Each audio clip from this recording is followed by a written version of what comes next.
All right. Hello, everyone. It is Sarah here with Mappy Hour. I'm very excited to be back for our Maker Series. Before we get started, just wanted to give a shout out to Sierra Nevada Brewing Company. I'm wearing their really cool headband right now. They help support this whole series and helped us support the various makers, including Isaac, who you're about to meet. So definitely want to give them a shout out. And also, if you are in New York City, DC, Chicago, Denver, Seattle, or Bentonville, Arkansas, you should definitely come hang out with us in person. And if you're not in one of those cities and you want a Mappy Hour in your city, shoot me an email, sarah@outdoorfest.com, and we can talk about what that might look like. So, announcements are officially over, and I'm very excited to introduce tonight's special guest, Isaac. Hey, Isaac. Hi, Sarah. Hello. Nice to have you on our lovely Mappy Hour Live series. I'm just going to dive in with some easy questions for you just to like warm up. What do you love about the outdoors? Yeah, I mean, what's not to love? um, I don't know. I just love being able to get out, connecting with nature, getting outside of the city because I'm just outside of the DC area in Northern Virginia. So just any opportunity to sort of get out into some quiet and enjoy a little bit of alone time, or alone time with a couple people, but Yeah, do you have any favorite adventures near DC? Um, let's see. The Prince William's Forest,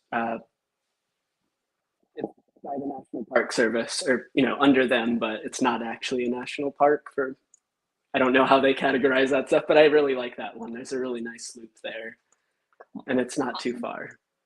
Amazing. So for all our DC chapter members, go check it out. What was it, Prince William? Prince William's Forest, Sweet. I think. Cool. Perfect. And when did you get into the outdoors? Is this something you grew up with or learned as or got into as an adult? Yeah, I was in Scouts growing up, so it was, always a part of my, childhood, growing up, all of that. And then what really sort of, as I got older, didn't have as much time to go hiking, and then I ended up moving to St. Louis in 2015. And then going there, not really knowing anybody, not knowing the area, it just kind of became a way for me to get to know the area a little more. So I would do a lot of hikes and just, I don't know, that was a very important thing for me going through that at that time. And then ending up coming here, I just kind of, yeah, just trying to keep as much time outside as I can. That's awesome. Yeah, I always feel like when I go somewhere new, getting on a bike and just exploring on a bike is just the Hmm. best way to kind of connect and see different places. Yeah, definitely. So, the reason you're here tonight is because you're a February maker. And so, I want to kind of hear more about that part of you. So, can you tell us about your company and the Mhm. kinds of products that you make? Yeah, so my company is Voyager Bagworks, and I make I don't know, any outdoor type bag that you might want, like pouches, little organizers, backpacks, slings, totes. I'm always trying new and different things. Sorry, my cat just ran through. um, Cats are I have welcome. some, yeah. I have some plans to do like some more hiking style bags in the future. So pretty much anything and everything. I also love Awesome. doing custom work, so I always get some pretty interesting stuff from that too. Any things that you can share that are new or exciting or have been interesting in the past? Yeah. So currently, I had somebody drop off a kite that like a competition style kite, I guess. I'm not exactly sure what they're called. That had a big tear in it, and they had me turn them into a bunch of totes. So those are just wrapped up and getting ready to go out pretty soon. So that was a pretty fun project, getting to work on a different material than I normally do. Um, yeah, and just a lot of little things. I had somebody who had an old purse they really liked, and not a traditional style purse, but a little mommy bag, as she called it, and just had me sent it to me, and I made her a new one that is going to last a long time. So That's yeah. awesome. And with the kite, are you trying to use as many of the pieces as possible for the fabric? Like that, does that help eliminate additional, I Hmm. guess, like fabric needs? Yeah, I used it for the entire exterior part. I did have a different fabric that I used as the liner, but I tried to match it with a ripstop fabric. But yeah, just to get use as much of it as I could. I think I got 16 totes, plus each one has a little zippered bag that goes inside of it, that kind of connects with a strap. So yeah, just tried to use as much of it as I could, and I still have a little bit left over in the corner that I'm planning to make some other stuff out of. Super cool. And how did you get into this? When did you learn to sew? Um, I learned to sew when I was in college. I went to school for industrial design, so learning how to make different products and everything from pens to cars to bags, whatever. And I had an idea for a bag that I kind of wanted to try. Nobody what I was looking for, so I borrowed my grandma's sewing machine and hit YouTube and figured out how to use it. Um, and then it's just 2011, 2012. So, just going on about 10 years of sewing now. And then more recently, like as of the last year, Voyager's full time now. So it's been a journey, but I'm happy with where it ended. Yeah, that's super cool. I want to learn more about that. So when did you decide like this is something I can do professionally and people will actually pay me for this skill and Yeah. develop it into Voyagers? That kind of came about five-ish years ago when I was in St. Louis. I had been working for a bag design company there. I won't name names because yeah. um, but anyways, after I was no longer working there, I had been carrying the sewing machine with me, and just decided to take what I had learned while working there, as well as what I've been doing previously, and just decided to give it a try. And I started with just a small DOP kit, had some people interested in that, and then kind of added from there, and then did some markets, had more interest, and things just kind of snowballed. And has it always been gear focused on the outdoors, or has that been part of the evolution of the brand? Definitely part of the evolution. It was at the core in the beginning, but I was more focused on sort of urban, I Hmm. guess, like or more work. Have your laptop, have your sunglasses, anything and everything that you would need in the city. And then I actually rebranded to Voyager Bag Works 2 years ago ish. And at that point, it was, I'm really going to focus on outdoors specifically. Was that inspired by just the products you wanted to make or what you saw in the market, your customers? What? A lot of what I wanted to make. Yeah. Cool. And so I know when we were kind of working on, and I guess we should back up for anyone who is not following us on Instagram, and you should be. We did a custom collab with Isaac. We did a hiking sling with Mappy Hour and Sierra Nevada patches on it, and we decided to go with a waxed canvas product, but I know you were talking about some new fabrics that you're experimenting with. So I'd love to kind of hear about that and how you choose fabrics and kind of like what that process is like. Yeah. So a big part of when I choose a fabric is thinking about sort of its impact. Like waxed canvas was what I started with originally.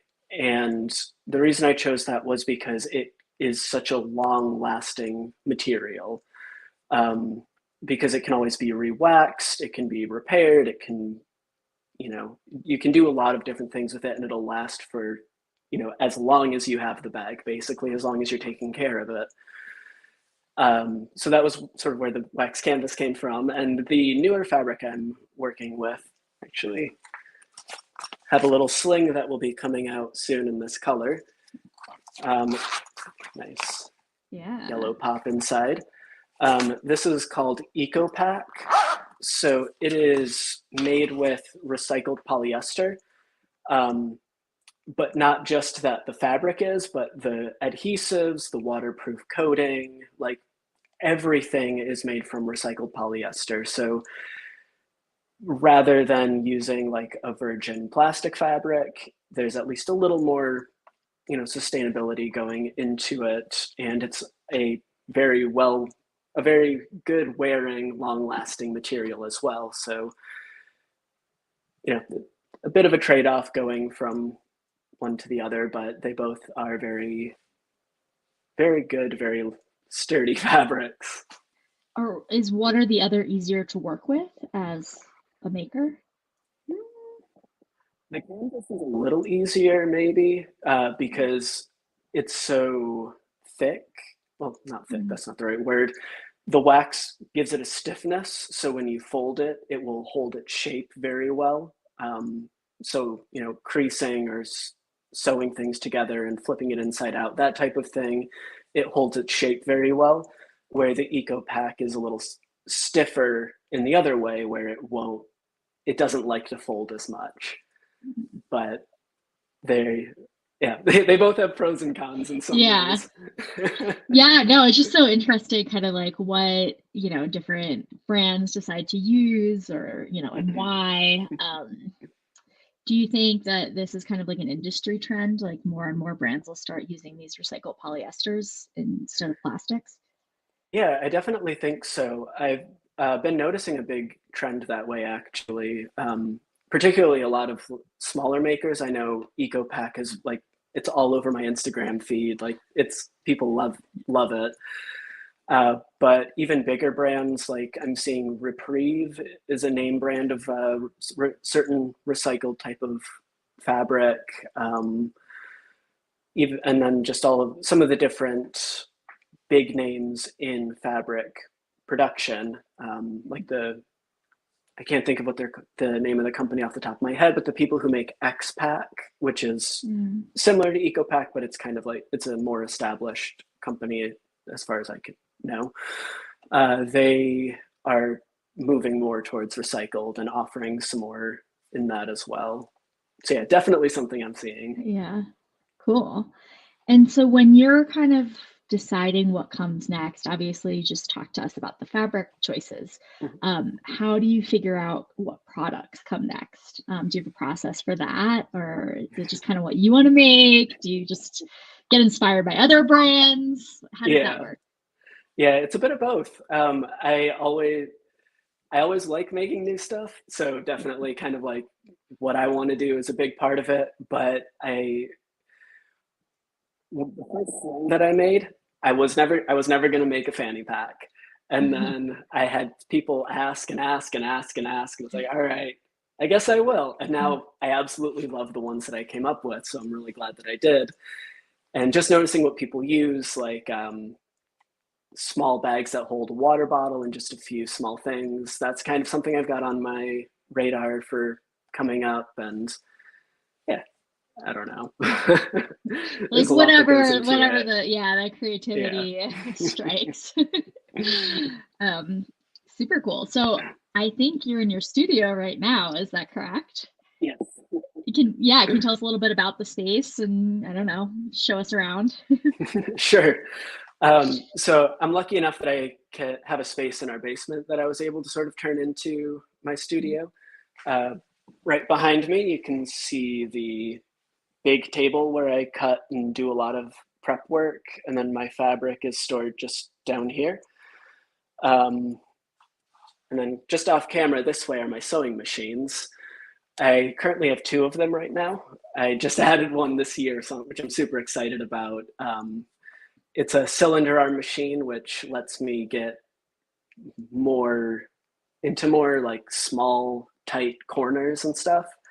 And just the way that I kind of have things set up speeds up a lot of what I've been doing too. But cool. Yeah, I know everyone always asks like what, the actual sewing machines are, or like the actual, manufacturing behind it. Super cool. Thank you for sharing that with us. Yeah. Yeah. And I always love posting reels and stuff on my Instagram as well that show me at them. So definitely, I've had a lot of people ask like, what is that sewing machine? Where'd you get that? How do you like it? And I think it's really cool. Like people seem to be like more recently caring about how things get made and not just like assuming things just like show up on their doorstep in a package. And it's really nice. I mean, I think it helps support smaller makers like you, and also makes people more thoughtful about what they're actually buying and consuming. Yeah. So it's super cool that you create that content for people. Yeah. So any big adventures coming up? Planning to do something this weekend. Don't know yet what quite yet, but it's gonna be nice this weekend. So hoping to do a hike or a bike ride or something fun. Yeah. Do you use your products? I do. That's actually been right here. Yeah, that's actually been a bit of a problem. I have a closet just over there that it's full of stuff that I've made. Well, now that you're like 5 years in, there's like, the V1 from 2016, and that's a vintage item now. Yeah. Super cool. Well, awesome. Is there anything that I forgot to cover that you think we should share with the people? I don't know. Yeah. Okay, cool. Well, I mean, for everyone, if you're still if you still lingering questions, Issac has a great Instagram, Voyager Bagworks. Yes. With an S. I messed it up a few times while tagging him. So Voyager Bagworks, it's plural. And I'm sure, follow him, DM him if you have questions. Check out his super cool stuff. And congrats to the person that won the sling. That was really cool, and I'm slightly jealous. So with that, thank you, Issac, for being here. And until next time. Yeah. All right. Bye. Bye.